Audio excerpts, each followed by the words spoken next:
அபிநந்தன் பத்திரமாக திரும்ப நாடு முழுக்க பிரார்த்தனைகள் நடக்கும் இந்த தருணத்தில் பழைய சம்பவம் ஒன்றை நினைவு கூறுவது பொருத்தமாக இருக்கும். 1965 போரின் இறுதி நாளில் இந்திய போர் விமானம் சுட்டு வீழ்த்தப்பட்டு அதில் இருந்த படைப்பிரிவு தலைவர் கேசி கரியப்பாவை பாகிஸ்தான் ராணுவம் பிடித்தது.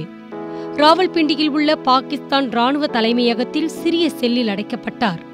அதிபராக இருந்த தலைமை தளபதி அய்யூப் கானுக்கு கேசி கரியப்பா கைது பற்றி தகவல் சொல்லப்பட்டதும் அவர் திடுக்கிட்டார்.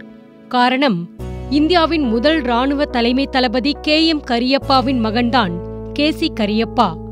சுதந்திரத்துக்கு முன் பிரிட்டிஷ் இந்திய ராணுவத்தின் தளபதியாக KM கரியப்பா இருந்தபோது அவருக்கு கீழே பணியாற்றியவர் அய்யூப் கான். KM கரியப்பா மீது அய்யூப் கானுக்கு மிகுந்த மரியாதை உண்டு.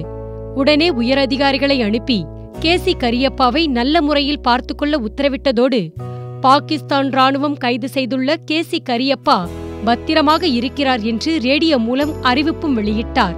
குருபக்தி காரணமாக இந்திய போர் கைதியை விரைவாக விடுவிக்க உத்தரவிட்டார் அய்யூப் கான். 1953 ஓய்வு பெற்ற கரியப்பா இந்த செய்தியை கேட்டதும் டென்ஷன் ஆகிவிட்டார். என் மீது உள்ள மரியாதைக்கு நன்றி சொல்கிறேன். அதே நேரம் என் மகனை விடுவிக்க நீங்கள் முன்வருவதை நான் ஏற்க மாட்டேன்.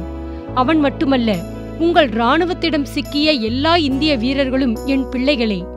அவர்கள் அனைவரையும் நல்லபடி பார்த்துக் கொள்ளுங்கள் என்று பாக் அதிபரை கேட்டுக்கொண்டார் KM கரியப்பா. இந்திய போர்க்கைதிகள் அனைவரும் பின்னர் விடுவிக்கப்பட்டனர்.